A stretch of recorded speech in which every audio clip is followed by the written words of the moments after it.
수강생 여러분 안녕하세요. 이번 시간은 7월, 8월의 의례에 대해 살펴보겠습니다. 여러분은 한국의 여름을 경험해 보신 적이 있으신가요? 한국의 세시에서 7월과 8월은 가을에 해당합니다. 그러나 실제 일상에서 우리가 느끼는 여름은 양력 6월부터 8월로 세시의 가을에 겹쳐 있습니다. 한국의 여름은 높은 기온과 많은 비가 특징입니다. 음력 6월 하순부터 본격적으로 시작되어 7월 중하순까지 지속되는 우기를 장마라고 합니다. 하지만 장마 기간이 끝나고 7월 하순에서 8월 상순에 접어들면 한여름의 무더위가 극성을 부립니다. 이 기간에는 낮 최고 기온이 30도를 넘어서고 지역에 따라서는 40도에 육박하기도 합니다. 이와 같은 기후적 특징은 사람이 생활하기에는 힘들지만 농작물에 있어서는 성장의 적기라고 할 수 있습니다. 그리하여 농촌에서 이 시기는 정신없이 바쁩니다. 7월, 8월에 행해지던 세시 의례들은 역시 이러한 계절적, 기후적, 생산적 특수성을 반영하고 있습니다. 그렇다고 해서 이 시기의 세시 풍속이 농업 생산만을 위해 수행되었던 것은 아닙니다. 종교적, 주술적 성격을 띠는 의례와 여가의 목적을 위한 행사들도 함께 이루어졌습니다. 이번 시간은 7월의 세시 의례 가운데 백중과 칠석, 복날에 대해 살펴보고 8월의 세시 의례로는 추석에 대해서 살펴보도록 하겠습니다. 백중은 7월 15일이며 다른 말로 백종, 백중, 중원, 망원일이라고도 부릅니다. 백종은 두 가지 뜻이 있습니다. 하나는 백종으로 이 무렵에 과일, 채소가 많이 나와서 과거에는 100가지나 되는 곡식의 씨앗을 갖추어 놓았다는 데서부터 유래한 의미라고 합니다. 다른 하나는 백종이라 하여 이때 농민들이 힘든 농사를 마무리 짓고 발 뒤꿈치를 깨끗이 씻는다고 한 데서 의미를 찾습니다. 또 1월 15일의 정월대보름과 마찬가지로 백중도 보름 명절입니다. 정월대보름의 다른 이름이 상원이듯 7월 15일 백중을 달리 중원이라고도 합니다. 중원이라는 말은 도교에서 그 기원을 찾아볼 수 있습니다. 도교의 가르침에 따르면 하늘의 신선은 1년에 3번 인간의 선악을 살핀다고 합니다. 그때를 원이라고 하는데 곧 1월 15일 상원, 7월 15일 중원, 10월 15일이 하원이 됩니다. 삼원일에는 초제라고 하여 재앙을 물리치고 복을 기원하기 위해 별에 제사를 지내는 세시 풍속이 있었습니다. 또 백중은 불가의 명절이기도 했습니다. 이날에는 우란분해 또는 우란분제라고 하는 제사를 지냅니다. 죽은 조상의 영혼을 구하는 것을 목적으로 하는 의례라고 할 수 있습니다. 중국에서는 도교의 중원과 불교의 우란분해가 결합하면서 명절화했는데 이것이 조선에도 유입되어 당시 성리학의 조상숭배와 연결되면서 조선시대의 우란분제가 성행하였다고 합니다. 이날은 민간에서도 망원일이라고 부르며 조상 차례를 지냈습니다. 망원일이라고 하는 까닭은 이날 돌아가신 부모의 혼을 위로하기 위해서 술, 음식, 과일을 차려놓고 천신을 하는 데에서 유래한 것입니다. 하지만 조선 중기 이후부터는 사대부들 사이에서 우란분제의 풍속이 사라졌던 것으로 보입니다. 조선 중기의 유학자인 유성룡은 백중을 이날 달밤에 시골 백성들이 부모를 위해 영혼을 불러 제사 지낸다 라고 적고 있어 민간에서는 양반 사대부들과 다른 풍속을 지니고 있었음을 보여줍니다. 백중은 불가에서 유래하였으나 한국 전통사회에서는 노동절의 의미가 담긴 날이기도 했습니다. 이때는 1년의 농사일 가운데 가장 힘든 김매기가 끝나는 시기로 농민들에게는 축제의 성격을 띠는 날이기도 했습니다. 농촌에서는 백중날이 되면 머슴을 하루 쉬게 하고 그동안 고된 노동에 대한 위로의 의미로 용돈을 주었습니다. 머슴들은 그 돈으로 장에 가서 술도 마시고 음식도 사 먹고 필요한 물건도 사기도 했습니다. 이로부터 머슴날, 머슴생일이란 말이 생기게 되었다고 합니다. 이러한 백중 명절은 한반도 중남부 지역에서 가장 성대하게 치러졌습니다. 이들 지역에서는 그해 농사가 가장 잘된 집에 머슴을 뽑아 소를 태워 마을에 돌며 그동안 수고를 위로했다고 합니다. 또 백중빔이라고 하여 새 옷을 장만해 주기도 했습니다. 백중날 마을의 부잣집에서는 음식과 술을 대접하고 농민들은 바쁜 농사를 끝내고 농악을 치거나 씨름팔을 벌이며 하루를 즐기며 보냈습니다.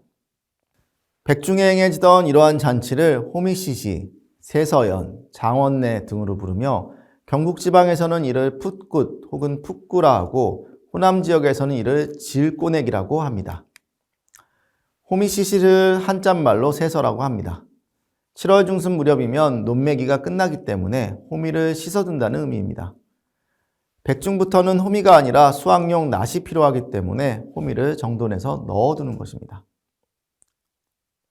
그러나 농사일은 위도, 지형의 고도에 따라 파종 시기가 다르므로 일이 끝나는 시기도 약간의 편차가 있었습니다.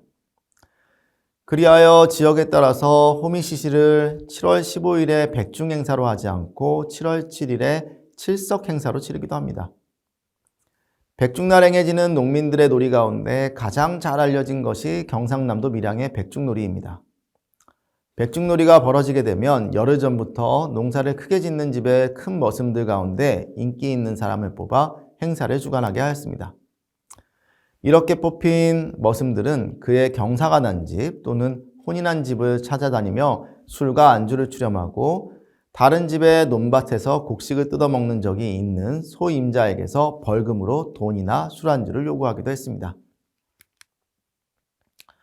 밀양 백중놀이는 양반의 신분차별이 심하던 시절 농민들의 한이 놀이 전체에서 익살스럽게 표현되어 있다는 점이 특징으로 1980년대 국가무형문화재로 지정되기도 했습니다. 7월에 또 다른 중요한 세시 의례로 복날이 있습니다. 복날은 초복, 중복, 말복의 삼복을 가리키는 말로 10일 간격으로 들기 때문에 초복에서 말복까지는 20일이 걸립니다. 복날은 장차 일어나고자 하는 음기가 양기에 눌려 엎드려 있는 날이란 뜻이라고 합니다. 복날의 복자는 사람이 개처럼 엎드려 있는 형상으로 여름의 더운 기운이 가을의 서늘한 기운을 제압하여 굴복시켰다는 뜻입니다. 삼복은 중국 진나라 때부터 시작되었다고 합니다. 1년 중 무더위가 가장 기승을 부리는 시기여서 삼복더위란 말이 생겨나기도 했습니다. 민간에서는 더위를 잘 극복하기 위한 노력들이 있었습니다. 한적한 숲속에 물가로 가서 삼계탕, 수박, 참외 등을 먹고 계곡물에 발을 담그는 풍속이 있었는데 이를 복다림, 복놀이라고 했습니다. 이날 여성들은 약수에 머리를 감았습니다. 이렇게 하면 뇌졸중 같은 마비를 예방하고 부스럼이 낫는다고 하여 해마다 행하였는데 이를 물 맞는다라고 합니다. 한편 해안지방에서는 바닷가 백사장에서 모래찜질을 하며 더위를 이겨내기도 했습니다. 하지만 복날에는 아무리 날씨가 더워도 목욕은 하지 않았습니다. 복날에 시냇가나 강에서 목욕을 하면 몸이 마른다고 하는 속신이 있었기 때문입니다. 그러나 만약 초복날에 목욕을 했으면 중복날과 말복날에도 목욕을 해야 합니다. 이런 경우에는 복날마다 목욕을 해야만 몸이 마르지 않기 때문입니다. 또한 삼복의 무더위 날씨는 벼를 자라게 합니다. 그래서 벼는 복날마다 한 살씩 나이를 먹는다는 말도 있습니다. 벼는 줄기마다 마디가 3개가 있는데 이 마디가 복날마다 하나씩 생긴다고 합니다. 이것이 벼의 나이를 나타낸다고 합니다. 그리고 벼는 이렇게 마디가 3개가 되어야만 비로소 이삭이 생기게 된다고 합니다.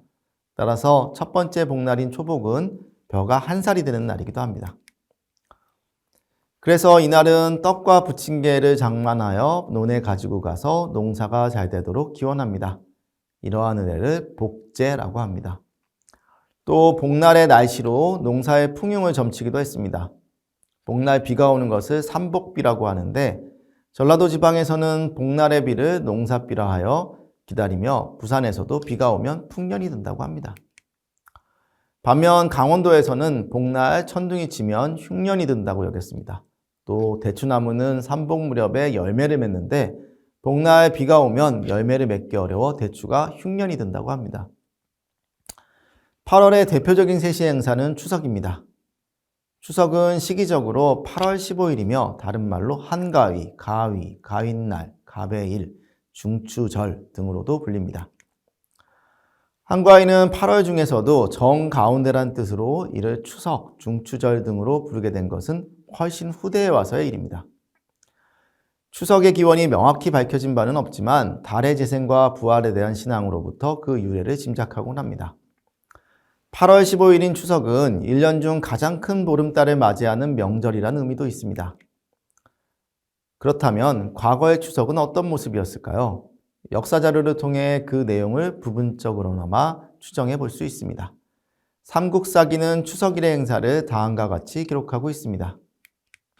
신라 제3대 유리왕 9년 서기 32년에 왕이 육부를 정하고 왕녀 2사람으로 하여금 각각 부내의 여자들을 거느리게 하여 2패로 가른 뒤 편을 짜서 7월 16일부터 날마다 육부의 뜰에 모여 길쌈을 하는데 밤늦게야 이를 파하고 8월 15일에 이르러 그 공이 많고 적음을 살펴가지고 지는 편은 술과 밥을 장만해 이긴 편에게 살해하고 온갖 유희가 일어나니 이것을 이를 가베라 한다.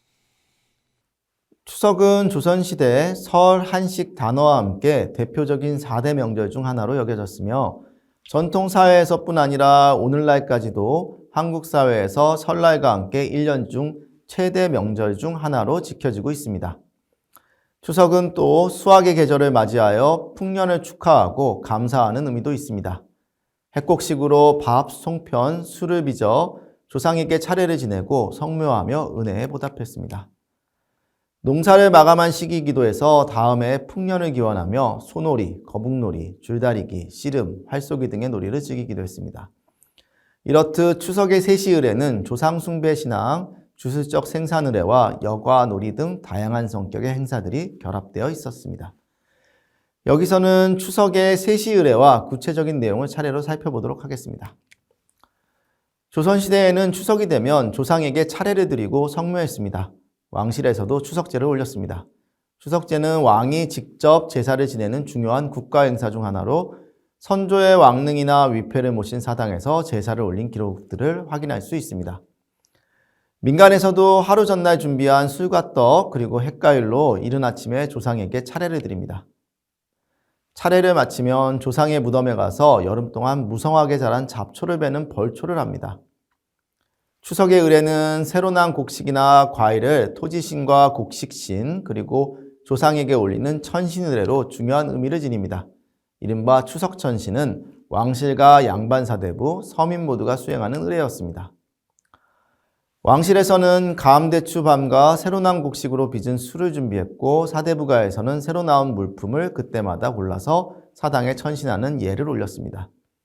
일반 서민들도 1년 중 추석에 한번 햇과일과 햇곡식을 가져다 떡도 하고 술도 빚는 등 음식을 차려서 조상에게 감사하는 차례를 지냈습니다.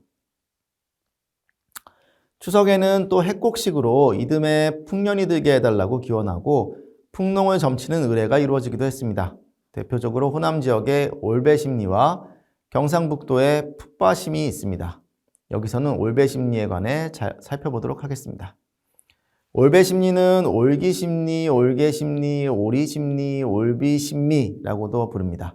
올배, 올개는 올벼의 방언입니다. 올벼는 보통 벼보다 더 일찍 있는 벼를 말합니다. 추석 전후로 하여 벼, 수수, 조와 같은 곡식에 먼저 익은 이삭을 한 줌 베어다가 묶은 뒤 문기둥이나 방문이 벽에 걸어두는데 이것을 올개심리라고 했습니다. 이렇게 하면 그 곡식들이 다음에 풍년이 든다고 믿었습니다. 올개심리에 사용한 곡식은 무슨 일이 있어도 먹지 않으며 다음에 종자로 쓰거나 새로 올개심리를 할 때 찧어서 밥이나 떡을 해서 조상의 사당에 올리기도 했습니다.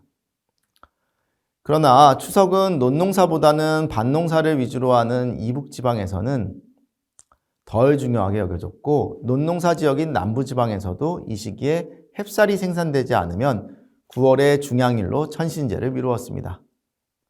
따라서 추석의 천신의례는 고정된 행사라기보다는 8월의 추석부터 9월의 중양일까지 1개월의 시간을 두고 유동성을 띠고 행해지고 있었음을 알 수 있습니다. 추석에는 또한 집 곳곳에 자리한 신들을 위한 의례가 이루어지기도 했습니다. 부엌의 부뚜막에는 집안의 불과 재산을 간장하는 조항이 머무는 것으로 알려져 있습니다. 각 가정에서는 조항을 모시기 위해 사발에 정화수를 떠서 밥솥 뒤쪽에 놓아두는데 특히 추석날에는 조항을 위하여 정화수를 갈아줍니다. 또 장독대에 깨끗한 집을 깔고 떡, 미역국, 무나물, 배추나물, 고기, 탕을 차려놓고 기도하는데 이를 성주모식이라고 합니다. 성주는 특히 집주인의 생명과 복과 관계가 있어 소중하게 모셨습니다. 어촌에서도 추석을 최대 명절로 여기는 점은 동일했습니다. 어촌에서는 추석에 백고사를 지냈습니다. 백고사는 선주의 집에서 음식을 차리고 지내거나 음식을 차려 바다에 나가서 고사를 지내기도 합니다. 또는 배에 깃발을 달고 등불을 밝히고 백고사를 지내기도 합니다. 이때 의례의 대상은 배에 머물며 어로의 안전, 선원들의 평안, 풍어를 관장하는 신인 배선왕입니다. 추석에 백고사를 지내는 이유는 바닷가에 나가 풍랑을 만나지 말고 만선을 하라는 뜻이 담겨 있습니다. 앞서 언급했듯이 추석은 보름 명절로 달과 관련된 행사들도 많습니다. 추석 밤에는 달마중을 하러 마을산에 올라가는데 이때 가장 먼저 올라가 달을 보게 되면 좋은 일이 생긴다고 여겼습니다. 전라남도 지방에서는 달을 가장 먼저 보는 여성은 첫 아들을 낳을 수 있다는 믿음이 있었습니다. 또 추석날 달을 보고 농사와 어업의 풍요를 점치는 풍속이 여러 지역에서 행해졌습니다. 해안가 지역에서는 추석날 민물과 썰물의 양을 보고 어업의 성공 여부를 점치기도 했습니다. 예를 들어 밀물의 양이 다른 때보다 많을 경우 1년 운세가 좋다고 여겼습니다. 농촌에서는 추석날은 날씨가 청명하고 맑아야 풍년이라고 믿었습니다. 추석날 밤에 흰 구름이 많이 떠서 여름에 보리를 베어서 늘어놓은 것처럼 벌어져 있으면 농작물이 풍년이 든다고 합니다. 그러나 추석날 구름이 많이 끼어 달을 볼 수 없으면 메밀 농사가 흉년이 들고 토끼와 개구리가 번식하지 못한다고 합니다. 또 구름이 한 점도 없으면 그해 보리 농사가 흉년이라고 여겼고 비가 내리면 이듬해 흉년이 든다고 믿었습니다. 추석 무렵은 더위가 지나간 뒤로 날씨가 좋고 수확이 이루어질 무렵입니다. 이 시기에는 강강술래, 줄다리기, 씨름 등이 있고 소와 거북이가 등장하는 소놀이, 거북놀이 등 많은 놀이가 행해졌습니다. 강강술래는 전라남도 서남해안 지방의 부녀자들이 노래입니다. 추석날 저녁달이 뜰 무렵 넓은 마당이나 잔디밭에 모여 손을 잡고 둥글게 원을 그리며 노래를 부르며 춤을 춥니다. 그러나 강강술래는 단순한 놀이라기보다는 풍농을 기원하고 예축하는 신앙적 의미가 함께 들어 있습니다. 강강술래의 원문은 풍요를 상징하는 달에 비유됩니다. 농경사회에서 보름달은 풍요를 상징하며 이는 여성과도 관련이 됩니다. 여성은 생산의 주체이므로 여성 자체가 풍요를 상징하는 존재이기도 한 것입니다. 따라서 추석의 보름달 아래에서 이루어지는 여성들의 강강술래 놀이는 풍요를 의미하게 됩니다. 강강술래는 한반도 남서부를 중심으로 연행되던 여성들의 공동체 문화로 2009년에 유네스코 인류무형문화유산으로 등재되었습니다. 충청도와 경기도 농촌지역에서 전승되고 있는 놀이이자 마을 구성원 모두가 참여하는 공동체 놀이로는 소놀이와 거북놀이가 있습니다. 소놀이와 거북놀이는 멍석을 쓰고 소 모양과 거북 모양으로 가장하고 마을의 집집마다 찾아다닙니다. 이때 일행을 맞이하는 집에서는 많은 음식과 술을 준비해 대접합니다. 마당에서 풍물을 치고 춤을 추며 놀아주고 이때 받은 음식을 가난한 사람에게 나누어 주기도 했습니다. 추석의 소놀이 역시 사업과 자손번창을 기원하는 제숫굿의 성격을 지니고 있으며 거북놀이도 거북이 상징하는 것처럼 무병장수를 기원하며 지배의 우환을 없애기 위한 의례 행위를 담고 있습니다. 지금까지 7월과 8월의 세시의례에 대해 살펴보았습니다. 7월과 8월은 세시의 시간상 가을에 해당되지만 7월은 기후상 아직 한여름의 무더위가 기승을 부리는 때입니다. 농촌에서는 농작물의 성장을 기다리고 또 새로운 곡식을 수확하기를 시작하는 때입니다. 따라서 이 기간에 행해지는 세시의례는 건강을 돌보고 휴식을 목적으로 하는 행사들과 한 해의 수확을 감사하는 의미에서 조상신과 수호신, 자연신에게 올리는 제사들로 구성되어 있습니다. 정리해보면 7월 백중에는 우람분제를 올리며 돌아가신 부모의 영혼을 위해 기도하고 또 호미시시로 잔치를 벌이며 바쁜 농사일을 마무리한 것을 축하했습니다. 또 복날에는 시원한 물가에서 보양식을 먹으며 휴식했습니다. 8월은 가을의 한가운데 위치한 달이라고 하여 중추 혹은 한가위라고 불렀습니다. 추석은 1년 중 가장 큰 보름달을 맞이하는 달의 명절이자 수확의 계절입니다. 이에 왕실에서부터 민간에 이르기까지 추석 아침에는 풍년을 감사하고 조상에게 새로 난 곡식과 과일로 차례를 지내고 성묘했습니다. 또 달을 보고 생업의 풍요를 점치고 여러 가지 놀이를 하며 보냈습니다. 오늘날 추석에 많은 행사가 축소되긴 했지만 여전히 설날과 함께 가장 중요한 세시 의례 중 하나로 지켜지고 있습니다.